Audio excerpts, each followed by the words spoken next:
Hey YouTube, it's Aiden slash Burger Bob, whatever you want to call me, with our next brand at the NAMM show. This is like brand number 7 or something. I've lost track. You've lost track. We've all lost track.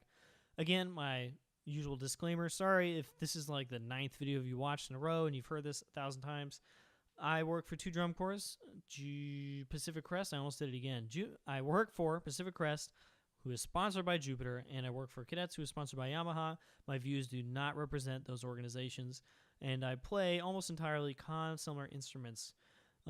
So I'm not sponsored by them, so I'm still neutral. Here we go. This brand is Greenhoe. Greenhoe is owned now by Shilkey. So this was at the Shilkey booth. For some reason, I didn't play any Shilkeys. Shilkey doesn't make a bass trombone, so I'm much less interested in Shilkey instruments themselves as I am Greenhoe instruments. Greenhoe was owned by Gary Greenhoe up until 2012 when he closed up shop, did not sell the brand or anything, just stopped making horns. And that was kind of the end-ish for Greenhoe. And then Shilkey went, you know what? We'd like to have that. And so they bought up all the tools. They got Brian Russell, who is their main technician. Not their main technician, maybe, but one of their better builders. And a bunch of parts and all sorts of stuff. And so now Shilkey owns the Greenhoe brand. And they are doing some pretty cool stuff with it. So the first horn I played was a GB5. This means Greenhoe bass 5, I guess. Greenhoe Bach 5. I swear there's some rhyme or reason to this. GB5. This is their Bach copy, quote unquote. Bass trombone, all yellow. Just kind of standard Bach stuff. I'm not sure if it had a nickel crook or not.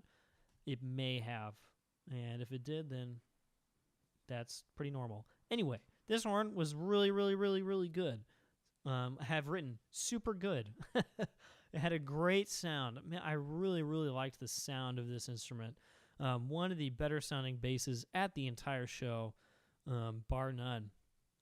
And it was really easy to play. It was very, very well built. Just super solid horns. Greenhoes are also braced pretty heavily, so they're kind of heavy, but they just feel like one solid piece, and this was no exception. Just really good feeling in the hands, good slide, good valves, really, really good bass trombone. I would be happy with this bass trombone any day of the week. So on to the next one, the GC5, which is a con style, which means it has a slightly smaller throat, I think.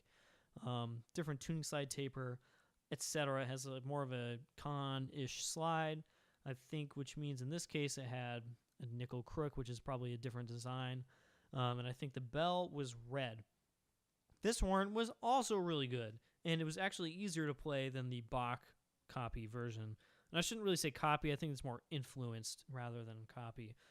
This horn was super easy to play. It kind of felt like the Shires commercial bass. It kind of feels like a Greenhoe Con 62HG, except kind of better than all those horns. I thought this was a really, really good instrument, a little more legit than the Shires commercial bass. Because it did have a yellow outer slide. Just a all-around great instrument. The next one was a GC5 TIS, meaning tuning and slide, con version. And this was kind of oddball because Greenhoe never did this pre-2012, but this was a tuning and slide bass trombone made entirely of yellow brass. Previously, they would make their own tuning and slide trombones, but they would make them like they were cons. So they would have red bells and red tuning crooks and kind of con-like design. This was in the con family. I mean, it had the same tapers as a con, but it was the yellow brass instead, which is more like the old con 70H instruments like that. And this horn was so good, man. What a great instrument. This one was, and all I have written is wow! Exclamation mark. This one was dependent, so there's a little strike against it, but honestly, not a huge one. I really don't care either way. I do like my independent valves, but I could live without.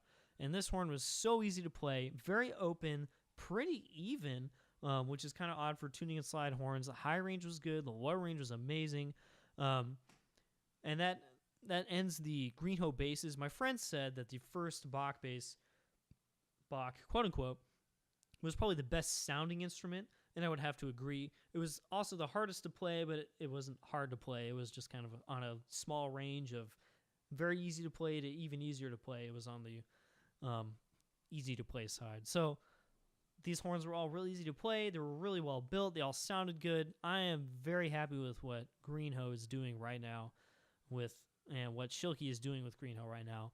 Good job with those things. The tenors were all, I played a couple, I think a Bach one and a Kahn one, quote unquote. These are influenced by, not the actual thing, of course. I thought they were all even and really well built and stuff, and just kind of boring, I guess.